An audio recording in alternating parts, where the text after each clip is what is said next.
সাভারের রাস্তায় এসে দেখতে পেলাম আমার সাইলেন্সারের পাইপের ভিতরে কি যেন একটা হলুদের মতো লেগে রয়েছে। আর এটা হচ্ছে লুডুস, আমাদের বাসা থেকে নিতে দিছিল। মামা আমার সাইলেন্সারের পাইপের পাশে রাখছে, তারপর লুডুসে গেছে নষ্ট হয়ে। তারপর আমরা রওনা দিয়ে দিলাম গাজীপুর উদ্দেশ্যে। আর এই জায়গাটা দেখতে পাচ্ছি অনেক সুন্দর একটা জায়গা। তারপরে এই যে আমাদের ভাই দেখাইতেছে এই জায়গাটা অনেক সুন্দর। আমরা চলে আসলাম এই যে কাঁঠালের নিচে। আর এখানে আমরা চলে যাচ্ছি একটা বাগানের ভিতর আম খাওয়ার জন্য। আর এই যে দেখতে পাচ্ছেন আম কাটা শেষ, এখনই আমরা আম খাবো। আমাদের ব্লগটি শুরু করা যাক, লেটস গো। আসসালামু আলাইকুম এভরিওয়ান, চলে আসছি নতুন একটি ব্লগ ভিডিও নিয়ে। আজকের ব্লগটি হচ্ছে আমরা যাচ্ছি গাজীপুরে। তো গাজীপুরে যাওয়ার কারণ হচ্ছে ঈদের পরে অনেক গরম পড়ে, তো ভাবলাম আমি আর আমার ফ্রেন্ড ঈদের পর আমরা গাজীপুরে যাব। গাজীপুরে অনেক সুন্দর সুন্দর ভিউ আছে, রিসোর্ট আছে, অনেক বাগান আছে, সেগুলোতে ঘুরবো। এটা আমাদের প্ল্যানটা ছিল আরো অনেক আগের থেকে। তো প্ল্যান অনুযায়ী ঈদের আজকে তৃতীয় দিন, তো আমি আর আমার ফ্রেন্ড মিলে দুজন মিলে বের হয়ে গেলাম গাজীপুরের উদ্দেশ্যে। তো এই যে এখন আছি আমরা সাভারের এদিকে, তো এখান থেকে আমরা গাজীপুরের উদ্দেশ্যে রওনা দিয়েছি। তো যাইতে যে যত সময় লাগে, তারপরও মিনিমাম 1.5 ঘন্টা, তো 1.5-2 ঘন্টা লাগার কথা। তারপর যেভাবে ট্রেনে যেতেছি মিনিমাম 1 ঘন্টা তো লাগবে। তো রাস্তাটা অনেক ক্লিয়ার, অনেক ফ্রেশ, কারণ ঈদের পরে এমনিতে রাস্তা অনেক ক্লিয়ার থাকে। যারা যাদের গ্রাম আছে সবাই গ্রামে যায় ঘুরতে, তো এমনিতে ঢাকা শহর অনেক ফ্রি থাকে। আর সাভারের দিক দিয়ে তো রাস্তাঘাট গুলো অনেক ক্লিয়ার থাকে।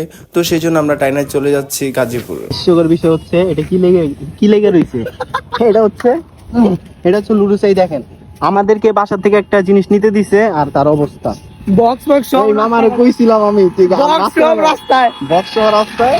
আর এই দেখেন সাইলেন্সারের লুডুস হয়ে গেছে। মামা আয় বাবা ই কর তো দেখতেই পারলেন কি এর থেকে কি হয়ে গেল। একটা জিনিস নিবার দিছে বাইক থেকে, কিন্তু আমরা এটা সুন্দর মতো নিতে পারিনি। কারণ কিভাবে নিব, সাইলেন্সারের পাইপের পাশে রাখছি, তো তার জন্য এটা পুরো হয়ে গেছে। তো এটা ফালাই দিয়ে আমরা চলে আসলাম কই, গাজীপুর কালিয়াকুরের রাস্তা। আর এই রাস্তাটা হচ্ছে অনেক রিস্কের। এই রাস্তার ভিতরে প্রচুর পরিমাণ গাড়ি অ্যাক্সিডেন্ট হয়। যাই হোক, ওইটা বিষয় না, আমরা আমাদের মতো সুন্দর মতো করে গাড়ি চালায় যাচ্ছি আমরা গাজীপুর ফুলবেড়া। তো এই যে রাস্তাটা সত্যি অনেক সুন্দর, রাস্তা দেখে রাস্তার প্রেমে পড়ে যাওয়ার মতো। আপনারা জাস্ট রাস্তার ভিউটা এনজয় করেন।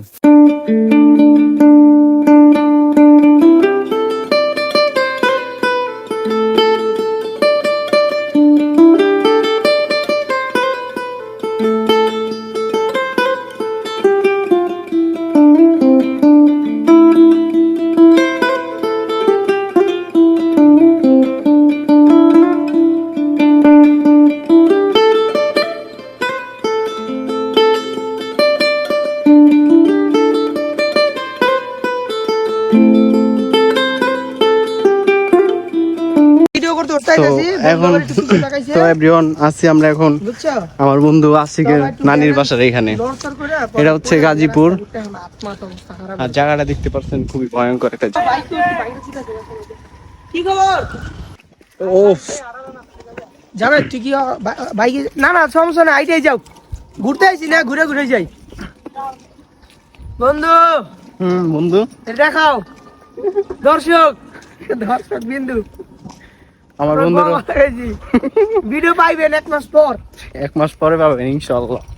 যতটুকু আমার আছে ভিতরে নিয়ে তোমাকে ছেড়ে দিলাম। না, জায়গাটা অনেক সুন্দর। এইটা তো কিছুই না। কি কয় এটা কিছু না, এটা তো ধোয়া গেছে আরো। আচ্ছা, এদিকে অনেক গাছ ছিল, এত গাছ কই গেছে?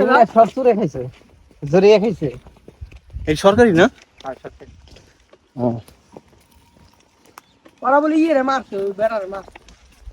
তো এখানে আসার পরে দেখতে পারলাম যে পরিমাণ রোদ, আর এই রোদে কি খাওয়া যায়। তো তার জন্য কি করলাম, আমি আর আমার ফ্রেন্ডরা সবাই মিলা এখান থেকে আম পাড়ছি। আম পাড়ার পরে এখন এই যে আম নিয়ে আমরা চলে যাচ্ছি একটা বাগানে।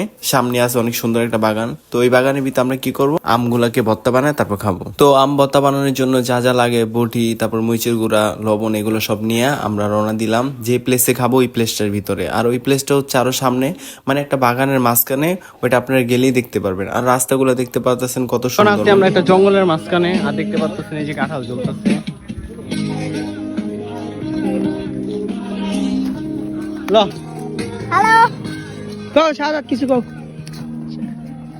এখানে অনেক কিছু হাতের সামনে পাওয়া যায়, চাইলে আমরা খাইতে পারি, বাট আমরা খাই না। কারণ ওর নানির বাসায় আরো অনেক খাবার আছে, অনেক ফল আছে, আমরা চাইলে ওইখান থেকে খাইতে পারি। আর রাস্তার পাশে তো ফল টলের অভাব নাই, কিন্তু ওগুলা খাবো না। আমরা তো পাম পায়রা নিয়ে আসছি, এখানে বসে এখন খাবো।